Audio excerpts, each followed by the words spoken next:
Week-end de départ de course à Concarneau. Les 26 équipages de la 9e édition de la Transat AG2R 2008 sont dans les starting blocks. Cette Transat qui se court en double est aujourd'hui la seule à utiliser comme support un monotype, en l'occurrence le Figaro, conçu avant tout pour les régates en solitaire et qui possède aujourd'hui un circuit de course très étoffé. Bon, chaque année, il y a les chouchous des médias.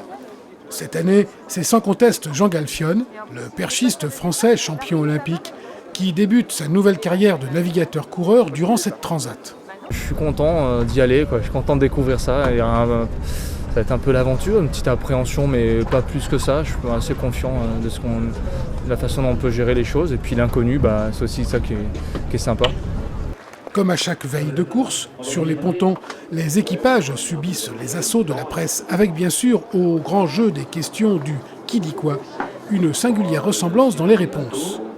Ils sont tous présents pour la gagne, une place sur le podium ou pas loin. Tu fais pas une compétition si c'est pas pour la gagner, quoi. Donc clairement on y va pour ça, on sait qu'on n'est pas les seuls. On part dans cette épreuve, c'est pour faire du mieux possible. Les objectifs, c'est clair, c'est assez haut, hein, c'est dans les 5 premiers. Écoute, je pense qu'on a une carte à jouer pour être devant. Donc si on a l'opportunité de la jouer, on la jouera. Et on la jouera à fond, quoi. C'est un sprint, on est vraiment au contact. Même en plein milieu de l'Atlantique, c'est des souvenirs toujours assez extraordinaires de croiser un bateau et de naviguer avec lui pendant 2 jours de conserve au milieu de nulle part, c'est incroyable. Je crois qu'on ne va pas se focaliser sur un bateau ou 2 ou 3 particulièrement, parce que sur une Transat AG2R, on sait que la course est vraiment ouverte et que même des concurrents supposés moins forts peuvent faire des très bons coups et l'emporter aussi. Donc je crois qu'il faut regarder, il faut avoir l'œil un peu partout et n'oublier personne.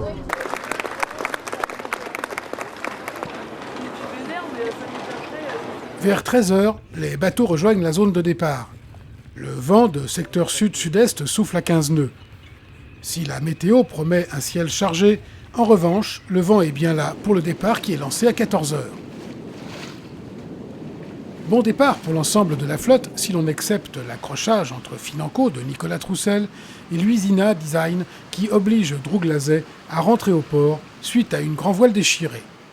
Il repartira vers 18h à la poursuite de la flotte. Le parcours côtier, prélude au départ vers le large, permet d'assister à de belles empoignades, prudentes, mais serrées quand même.